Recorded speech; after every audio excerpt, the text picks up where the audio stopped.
Hello students, welcome to Adishri Publication. In our today's English class, we are going to see your chapter number 7. And the name of your chapter number 7 is The Great Himalayas. ठीक है, सो बच्चों इस chapter में हम लोग Himalayan mountain ranges के बारे में पढ़ेंगे. ठीक है, वो कौन कौन से लोग हैं जो हिमालय पे सबसे पहले गए थे, साथ ही साथ माय डियर स्टूडेंट्स यहाँ पे हमारे कितने रिलीजियस स्पॉट्स हैं, ठीक है, और कौन कौन से हिल स्टेशंस हैं. तो ये सारी चीजें बच्चों इस चैप्टर में हम लोग डिस्कस करने वाले हैं. Okay, so in the starting of this chapter we are going to see the glimpses ahead. तो देखिए इसमें क्या है. सी, Have you ever imagined standing before the tallest mountain in the world? ठीक है, सो बच्चों आप इमेजिन कर सकते हो, just make a imagination in your mind कि आप पूरे वर्ल्ड का जो सबसे ज्यादा टॉलेस्ट माउंटेन है आप उसके सामने खड़े हो, कैसी फीलिंग आएगी. ठीक है, let's explore the majestic Himalayas and their wonders. ठीक है, तो इस चैप्टर में my dear student we are going to explore the majestic Himalayas and as well as the wonders of Himalayas. Okay, so यहाँ पे बच्चों ये जो एनरिच और वोकैबुलरी है ये वर्ड मीनिंग्स है. जब हम इस चैप्टर को पढ़ेंगे तो इसके वर्ड मीनिंग्स भी देखेंगे. ठीक है, तो चलिए इस चैप्टर को पढ़ना शुरू करते हैं. देखिए, The Himalayas, which are the highest mountain in the world, extend from Jammu and Kashmir in the west to Arunachal Pradesh in the east. अगर आप हिमालयस के एक्सटेंशन के बारे में देखोगे, so my dear students, the Himalaya is stretched from Jammu and Kashmir till Arunachal Pradesh, which is located in our northeast region. ठीक है, their width varies from their length is about 200 kilometer and their width varies from 150 to 400 kilometer. ठीक है, तो Himalayas की जो length है वो बच्चों आपके 2400 किलोमीटर है और इसके विड्थ की अगर आप बात करोगे तो ये 150 से 400 किलोमीटर तक है. ठीक है, this mountains are the major part of the mountain ranges that lie in the north of India. हमारे नॉर्थ ऑफ इंडिया में जो माउंटेन की सीरीज है ना उसमें हिमालयन माउंटेन सबसे इंपॉर्टेंट है. ठीक है, Mount Everest is the highest peak of the Himalayas and my dear student which is the highest peak of our Himalayas, that is our Mount Everest. Okay, it is also the highest peak in the world and Mount Everest is not only the highest peak of Himalayas although it is also the highest peak in our world. Okay, It is 8,848 meters above the sea level. ठीक है, और ये sea level से इसका जो height है वो है 8848 meters. ठीक है, it is in Nepal and my dear students जो माउंट एवरेस्ट है वो हमारे इंडिया में नहीं है, ये हमारे नेबर कंट्री नेपाल में है. ठीक है, Tenzing Norgay and Edmund Hillary were the first men to successfully scale this peak. तो जो माउंट एवरेस्ट है, माउंट एवरेस्ट पे दो लोग कौन कौन गए थे, दो सबसे पहले इस वर्ल्ड के लोग हैं जो माउंट एवरेस्ट पे चढ़े थे. इनका नाम था नेपाल से बच्चों आपके तेंजिंग नॉर्गे थे और न्यूजीलैंड के एडमंड हिलरी थे. ठीक है, They reached there on 29th May 1953. ये कब माउंट एवरेस्ट पर चढ़े थे ये दोनों लोग, ये आपके 29th में 1953 में चढ़े थे. ठीक है, देखिए उसके बाद बच्चों बहुत सारे और एक्सपीडिशनिस्ट जो थे वो माउंटेन को क्लाइंब कर चुके हैं. उसमें से बच्चों अगर आप बात करोगे तो बेचेंद्री पाल वो हमारे इंडिया के एक बहुत ही ब्रेव लेडी हैं जो हमारे इंडिया से गई हैं. ठीक है, तो देखिए अगर आप इसके नॉर्दर्न मोस्ट रेंजेस की बात करोगे तो northern most ranges means Himalayan mountain का जो नॉर्दर्न मोस्ट रेंज है उसका नाम है आपका ग्रेट हिमालयाज. ठीक है, और ग्रेट हिमालयाज में बच्चों एक और चीज, जो हमारा ये ग्रेट हिमालयाज है ना यहाँ पे आपके लॉफ्टीएस्ट रेंजेस है, बहुत ज्यादा लॉफ्टी माउंटेन सीरीज है यहाँ पे. ठीक है, और अगर आप ग्रेट हिमालयस की बात करोगे तो ग्रेट हिमालयस की हाइट है आपकी 6000 मीटर. ठीक है, कितनी मीटर इसकी हाइट है, 6000 मीटर इसकी हाइट है. ठीक है, और अगर आप बच्चों हिमालय से कुछ और हाईएस्ट पीक की बात करोगे तो माउंट एवरेस्ट है ही, अभी हमने पढ़ा है. माउंट एवरेस्ट के अलावा बच्चों कंचनजुंगा है.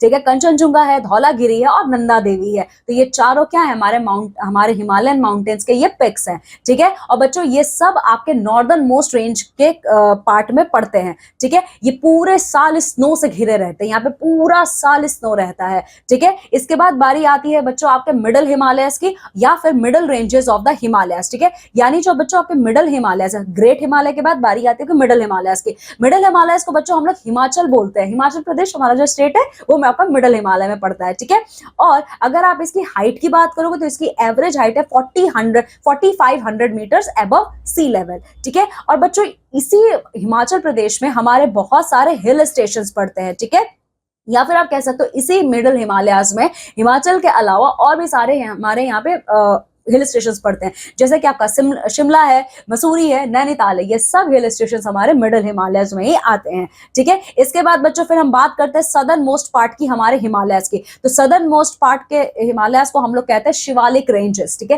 पहला क्या है आपका ग्रेटर हिमालयस, फिर बारी आती है हिमाचल हिमालय की, फिर बारी आती है आपके शिवालिक रेंजेस की। ठीक है, तो शिवालिक रेंजेस की अगर आप हाइट की बात करोगे तो बच्चों इनकी हाइट है 1100 मीटर। ठीक है, और ये हिमालयस के फुट पर है, मतलब ये हिमालयस के बिल्कुल नीचे वाले हिस्से में है, हिमालयन माउंटेन्स के। ठीक है, और बच्चों यहीं पे आपका डेंस फॉरेस्ट है तराई बेल्ट का। ठीक है, यहाँ पे बहुत ज्यादा डेंस फॉरेस्ट है तराई बेल्ट का। ठीक है, और बच्चों यहाँ पे भी स्नो कवर्ड मींस पूरे साल जो स्नो से घिरा रहता है, यहाँ पे आपको माउंटेन पिक्स यहाँ पे देखने को मिल जाएंगे। ठीक है, यहाँ पे स्नो और आइस के बहुत बड़े बड़े मास हैं, वो धीरे धीरे स्लिप कर रहे हैं आपके माउंटेन स्लोप्स के जरिए। ठीक है, मतलब बहुत बड़े बड़े स्नो और आइस के पीसेज है जो धीरे धीरे नीचे की तरफ आ रहे हैं। ठीक है, दे आर कॉल्ड ग्लेशियर्स, इनको कहा जाता है ग्लेशियर्स। ठीक है बच्चों, देखिए जब यही ग्लेशियर्स जो स्नो है जब ये मेल्ट होते हैं तब ये कन्वर्ट हो जाते हैं हमारे रिवर्स में। ठीक है, तो यही इन्हीं के ग्लेशियर से बच्चों हमारे बहुत सारे इंपॉर्टेंट रिवर्स निकले हैं, जैसे कि आपका गंगा,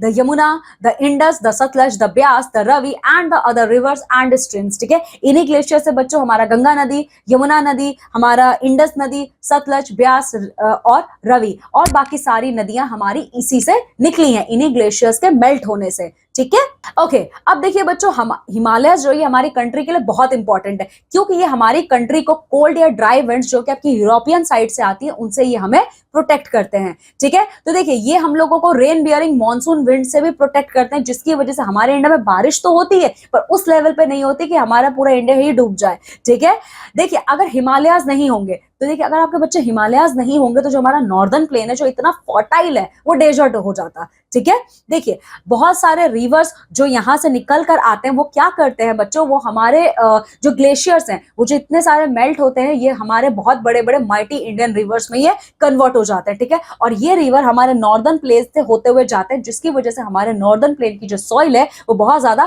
फर्टाइल होती है। ठीक है, यहीं पे बच्चों हमारे बहुत सारे रिलीजियस प्लेसेस है, जैसे कि हमारा बद्रीनाथ, केदारनाथ, अमरनाथ, ठीक है, एक्सेट्रा आर द हिमालय। तो बद्रीनाथ, केदारनाथ, अमरनाथ हमारा यहीं पे है। ठीक है, इसके अलावा बच्चों बहुत सारे हिल स्टेशंस भी हमारे अभी हमने कुछ पढ़े हैं, कुछ और अभी पढ़ लेते हैं। शिमला है, मसूरी है, अल्मोड़ा है, नैनीताल है और दार्जिलिंग है, ये सब हमारे हिमालयन बेल्ट्स में ही पड़ते हैं। ठीक है, इसके अलावा बच्चों जो सबसे ज्यादा हमारे इंडिया का कहा जाता है जन्नत, हमारे इंडिया का जो पैराडाइज है, जो हेवन है, वो है कश्मीर। ठीक है, कश्मीर की बहुत ही खूबसूरत वैलीज यहीं पर है, जिसको कहा जाता है द पैराडाइज ऑन अर्थ। ठीक है, यानी अर्थ पे जन्नत है, यानी अर्थ पे आपका स्वर्ग है। ठीक है, तो देखिए इसी कश्मीर वैली को कहा जाता है। ठीक है, और कश्मीर वैली आपके हिमालयन रीजन का ही पार्ट है। इसके अलावा बच्चों जो हिमालयस के फॉरेस्ट है वो हमारे लिए बहुत इंपॉर्टेंट है, क्योंकि इन फॉरेस्ट से हम लोग टिम्बर्स, हर्ब्स और मिनरल्स ये सारी चीजें हमें मिलता है। बहुत सारे एनिमल्स भी आपको हिमालयन बेल्ट में देखने को मिलेंगे। ठीक है, अगर आप बात करोगे पुराने जमाने की बच्चों, तो ठीक है पुराने जमाने में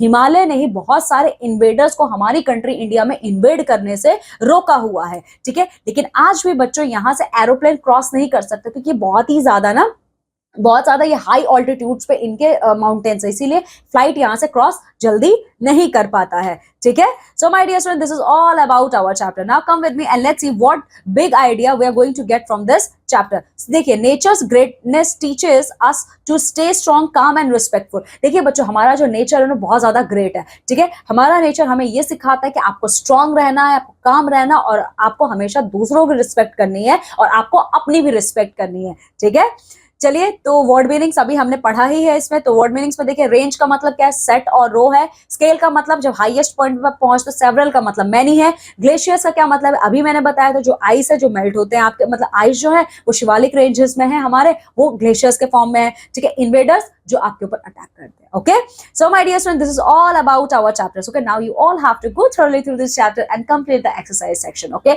now I'm taking leave and going to meet with you all in our next class with a new chapter. Till then, you all have to take very good care of yourself. Bye.